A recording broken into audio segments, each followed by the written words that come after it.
Well, as a ministry, we've been trying to bring healing to an area of our culture, especially with youth, over the last month as we've been focusing on our Youth at Risk documentary series.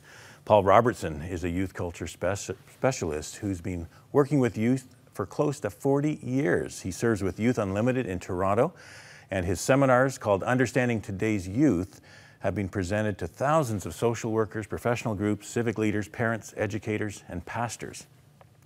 It was natural to connect with Paul regarding our Youth at Risk documentary series that we've been featuring here on 100 Huntley Street, and so let's welcome back Paul. Good to see you again, Paul. Nice to be here.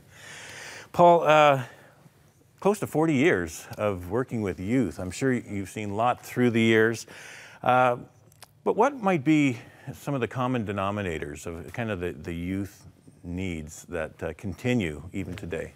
Well, I think some things never change. The need for a solid family, certainly important. Their love of music has always been there, and always scoring number one on the value system is friendship. Mm-hmm. So anytime a young person can go to a live concert with their friends, it's like a little bit of heaven on earth for them. So, and family is still very, very important, although families have certainly changed the last 40 years. Mm-hmm. Yeah. Well, then what would be some of the challenges more unique than to today's youth? Yeah, I think media and technology certainly has changed the playing field the last 25 or 30 years. Mm-hmm. You know, they're seeing things on media, on the internet, that a lot of our kids should never be exposed to. They can live the whole world now vicariously by being online. Mm-hmm. And they see so much, but they have trouble processing it and trying to determine, you know, is this good for me? Isn't it good for me? Mm-hmm. And it's just, I think it's very confusing for a lot of kids.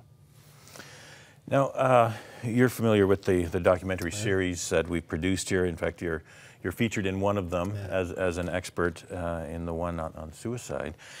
What are your thoughts about the series and perhaps how it can be best used? Yeah, well, it's there's no doubt in my mind about the need for this kind of information. I mean, I was honored to be part of the Inside Teen Suicide documentary, and there is just such a dramatic change going on out in our culture and even within our families.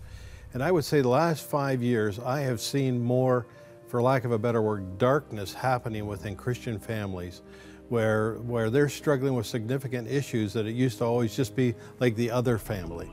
You know, when we use that term at risk, what we need to understand is that it used to be a term that you would just think inner city kids or rough kids or gang kids, those would be at risk. The truth is, every community, every church, every youth group has kids at risk because they're struggling to come to terms with how to live their life and how to find their way in life. So it's a tool that not only pastors and churches and high schools need, but I think families need. That, you know, and if it's not their kids that are dealing with some of these issues, it's probably the kids that are coming home with their kids. And so to be the best equipped parent, and that's what, you know, I'm all about, to have this kind of information is so valuable for them. So to me, it goes beyond institutions of church and school and right back to the families. And a lot of families would greatly benefit from having that information. 4 documentaries. The final one that we've produced, the most recent, is the sex messages one. Yeah. And you deal regularly with families. And how have you seen just kind of what media has been doing with the message for youth about sex? Yeah, well, it's interesting. A couple of years ago, I had a request from a church in Winnipeg to come and do something on technology. And when I asked the person who called me, why did you pick that particular topic? It was because their daughter had been caught sexting messages off the phone that their uncle had given to them.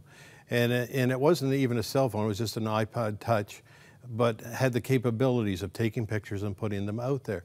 This stuff happens so innocently. And they're quite young easily.